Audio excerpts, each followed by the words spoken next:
Bismillahirrahmanirrahim. Assalamualaikum warahmatullahi wabarakatuh. Alhamdulillahi rabbil alamin, wassalatu wassalamu ala asyrafil anbiya'i wal mursalin, sayyidina wa habibina wa syafi'ina wa maulana nabiyyina Muhammadin wa ala alihi wa sahbihi ajma'in, amma ba'du. فإن أصدق الحديث كتاب الله وخير الهدي هدي سيدنا محمد صلى الله عليه وسلم وشر الأمور محدثاتها وكل محدثة بدعة وكل بدعة ضلالة وكل ضلالة في النار. وفي السند المتصلين إلى الإمام المؤلف رحمه الله تعالى وعلى مناقبه وبعلمه في الدارين آمين. الحاضرين, para jamaah yang dimuliakan Allah Subhanahu wa taala, alhamdulillah kita bersyukur kepada Allah Subhanahu wa taala, yang mana Allah Subhanahu wa taala yang Maha Kuasa masih berikan karunia kenikmatan kepada kita, wabil khusus kenikmatan hadir ke majelis taklim dan kenikmatan iman serta kenikmatan Islam yang sampai saat ini masih Allah Subhanahu wa taala titipkan dalam kehidupan kita. Semoga Allah Subhanahu wa taala jaga dan Allah Subhanahu wa taala berikan keberkahan kehidupan kita dan Allah kabulkan hajat-hajat kita. Amin. Poin yang keenam, tanda seorang takut kepada Allah Subhanahu wa taala. Yang keenam, qadamahu, yaitu kakinya. Fala yamshi fi ma'siyatillah, jangan sekali-kali dia berjalan untuk melakukan kemaksiatan kepada Allah Subhanahu wa taala. Ya, kalau dia punya kaki dipakai untuk ke tempat-tempat yang diharamkan oleh Allah Subhanahu wa taala, maka dia belum punya khauf, rasa takut kepada Allah Subhanahu wa taala. Bal yamshi fi ta'atihi wa ridahi ila suhbatil ulama was-salihin. Akan tetapi orang yang takut kepada Allah Subhanahu wa taala itu orang yang kakinya berjalan kepada sesuatu yang bersifat ketaatan kepada Allah, dia berjalan kepada sesuatu yang diridhai oleh Allah Subhanahu wa taala, atau kita berjalan ke tempat-tempat ulama atau ke tempat-tempat orang saleh. Harusnya begitu bagi kita. Jangan kita melangkah ke tempat-tempat yang yaitu kemaksiatan. Berarti kita nggak punya rasa takut kepada Allah Subhanahu wa taala.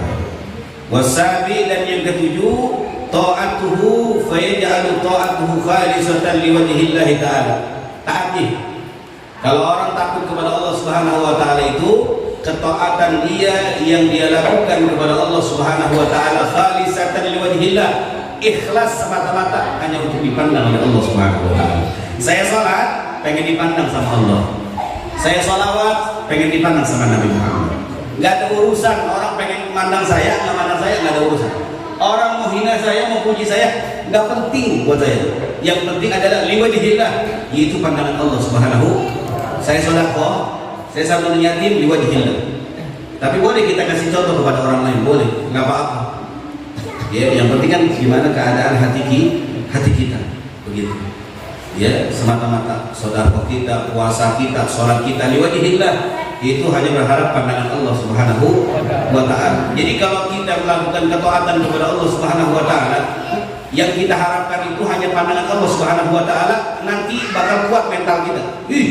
Kuat. Kenapa? Karena dia nggak peduli. Omongan orang itu masuk kupinganan, keluar kuping kiri. Orang kayak begini akan gagah. Paham nggak gagah? Kuat. Dia nggak pengaruh. Kalau orang terpengaruh, biasanya mentalnya down. Ya kan? Karena kenapa dia terpengaruh? Karena masih ada harapan dari pandangan manusia. Kalau sekali-kali nih, kalau pakai kabel, ente putusin di kabel antara ente dengan manusia. Artinya nggak ada pandangan lagi, nggak ada harapan pandangan kepada manusia. Lo mau puji, terserah, gue nggak nyuruh. Lo mau hina, gue juga nggak nyuruh. Lo mau puji, mau hina, gue ibadat, terserah, nggak penting, nggak bakal gue denger. Bahasanya begitu. Satu yang kita fokuskan yaitu liwajhillah, yaitu pandangan Allah Subhanahu. Kalau udah cuma pandangan Allah, yang kita harapkan apapun bentuk ibadah kita enteng kita lakukan. Benar? Enteng dan gampang kita lakukan. Nah, yang selama ini berat kita lakukan dan bosan ibadah yang kita lakukan mungkin karena ada sebab-sebab sesuatu. Itu sebab dunia. Kalau sholat nggak begini, malas sholat ngapain? Nggak ada hasilnya. Hasilnya selalu barometernya kepada dunia. Padahal ente sholat nggak minta rezeki juga dikasih sama Allah. Kalau ente sudah udah mengharapkan pandangan Allah, ini dunia buat ente semuanya, nggak usah bicara duit. Duit mah kecil. Kalau kita ibadah kepada Allah, liwajhillah, ikhlas, hanya berharap pandangan Allah Subhanahu wa taala, ya jangankan kurus. Dunia dikasih buat ente sama Allah. Maka kalau kita beribadah kepada Allah Subhanahu wa taala, diharapkan untuk pandangan Allah aja. Kalau ada pandangan Allah, ente harus berpikir di berkah, sehat, afiat, aman, rezeki, itu di semua. Itu harus punya pikiran yang seperti itu. Biar ente nggak bosan. Contoh orang sholat duha. Berapa banyak orang yang kuat sholat duha cuma 1 bulan, tapi nggak bertahun-tahun. Karena itu tadi, memang sholat duha itu memurahkan rezeki kita, membuka pintu rezeki kita. Betul, tapi ini harus ada tapinya. Liwajhillah, pandangan Allah lebih dulu yang diutamakan di hati kita daripada yang itu. Kalau nggak ada pandangan Allah, kita cuma rezeki sholat duha, taunya rezeki. Kalau Allah kasih mampet, diuji sama Allah, akhirnya apa? Nyalahin sholat duha. Mana sholat duha? Katanya sholat duha bisa buka rezeki. Rezeki itu kan bukan cuma fulus. Nah, ini makanya kajian kayak begini cuma ada di majelis ilmu, bukan majelis gosip. Nggak ada majelis ilmu kayak begini.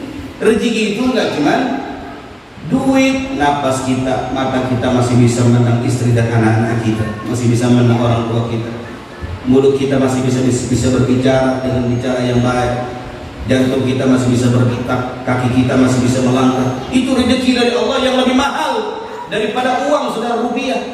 Ada orang kaya bertahun-tahun dikumpulin tuh harta, saudara, sampai 1 miliar, ternyata dihabiskan oleh Allah Subhanahu wa taala hanya 1 bulan.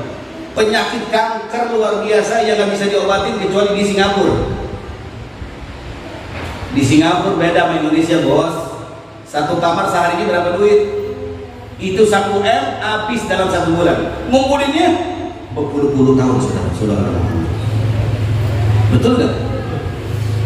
Kita ini yang maaf, yes, ala kadarnya di dompet deh bahas. Tapi masih dikasih sehat, tidak masuk ruang ICU, alhamdulillah.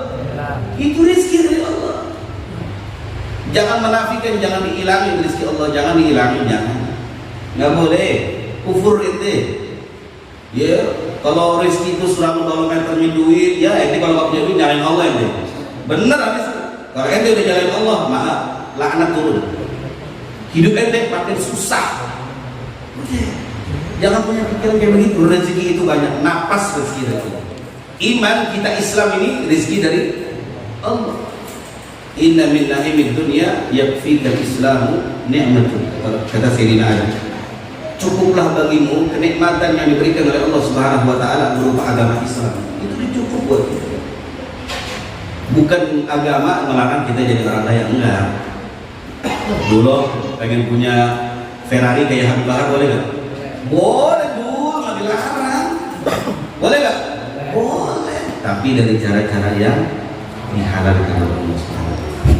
Kemudian dipakai ini, boleh pakai buat kemana aja selama ke tempat-tempat yang diridhoi oleh Allah Subhanahu wa taala. Jangan bawa Ferrari ke jeng-jeng, mainnya ke Monggomas. Berbanyaknya yang gak jelas. Ke jeng-jeng aja. Ke tempat mana dulu? Boleh gak? Boleh.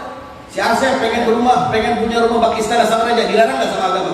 Nabi Muhammad nggak melarang, saudara.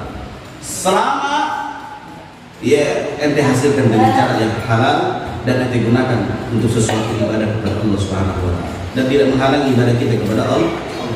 Siapa sih yang nggak mau punya rumah besar, pengen punya mobil, pakaian keren, ngejeng-jeng, awet muda bos, Pacil awet muda, Waudin awet muda, nggak kelihatannya awet muda, yang tua juga kenapa ya fulusnya?